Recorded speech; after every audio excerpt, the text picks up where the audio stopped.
আসসালামু আলাইকুম বন্ধুরা, আজকে আমি রান্না করব ময়দার সেমাই। আর কার অঞ্চলে এটা কী সেমাই বলে অবশ্যই কমেন্টে জানাবেন। আর সেমাইটা এখন আমি একটু ভাজা নিব হালকা।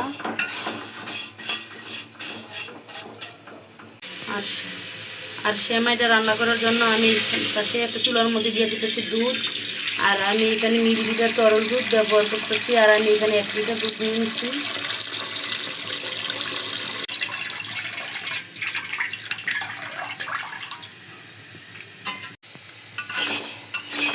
সেমাইটা আমার মোটামুটি হয়ে গেছে, আর একটু ভাজবো আমি, তাহলে ময়দার যে কাঁচা গন্ধ ওটা চলে যাব।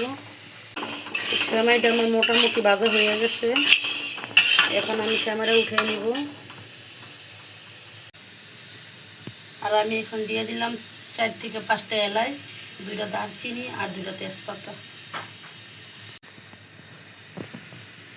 তো বন্ধুরা, আমি এই পর্যায়ে দুধটা প্রায় বলক আইসা পড়ছে। আমি একটু দেবো নাড়াচাড়া করে। এখন আমি চুলাটা একটু কমাই দিব।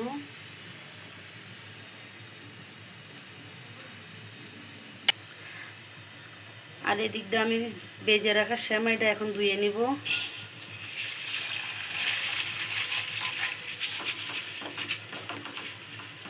আমি সেমাইটা ভালোভাবে 2টা ধোয়া দিছি, নিয়ে 3টা ধোয়া। তো এখন আমি সেমাইগুলো দিয়ে দিব এখন দুধের মধ্যে। আর আমি 1 লিটার দুধের মধ্যে আজকে পানি দিই নাই।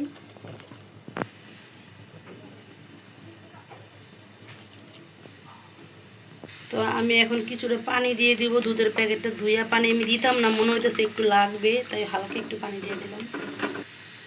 এখন দিয়ে দেবো কিছুটা নারিকেল।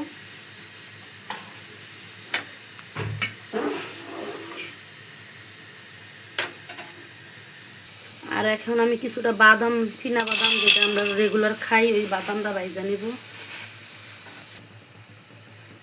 এখন বাদামটা আমি একটু হালকাভাবে নাড়াচাড়া করে ভাইজা নিব।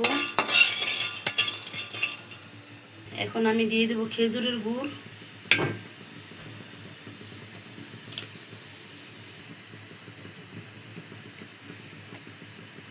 আমি এক এক করে সব টুকরো এভাবে দিয়ে দিব।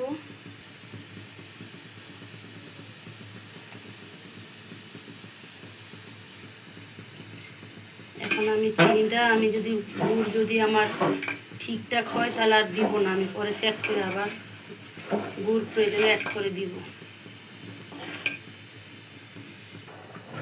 তো আমি এখন দিয়ে দেবো 1 চিমটি লবণ। আর মিষ্টি জিনিসে আমি লবণ দিই, আপনারা চাইলেও দিতেও পারেন, নাও দিতে পারেন। সেমাইটা মনে হয় আমার মোটামুটি হয়ে আসছে। এখন আমি দিয়ে দিব বাদাম, যে বাইজে আমি আস্ত বাদাম ছেঁচো আমি হালকা অর্ধেক অর্ধেক থেতো করে নিচ্ছি। এখন একটু বাদামটা মিশিয়ে দিব সেমাইয়ের সাথে।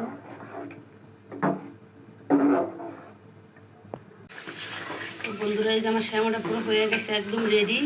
এখন আমি চুলার দিকে নামাই নিব, চুলার গ্যাসটা অফ করে দিব। তো বন্ধুরা, আজকে এই যে রেডি হয়ে গেল আমার খেজুরের গুড় দিয়ে ময়দার সেমাই। আর আজকের ভিডিওটা কার কাছে কেমন লাগলো অবশ্যই কমেন্টে জানাবেন। তো সবাই ভালো থাকবেন, আমার জন্য সবাই দোয়া করবেন, আর আপনাদের জন্য আমার দোয়া রইল। আল্লাহ হাফেজ।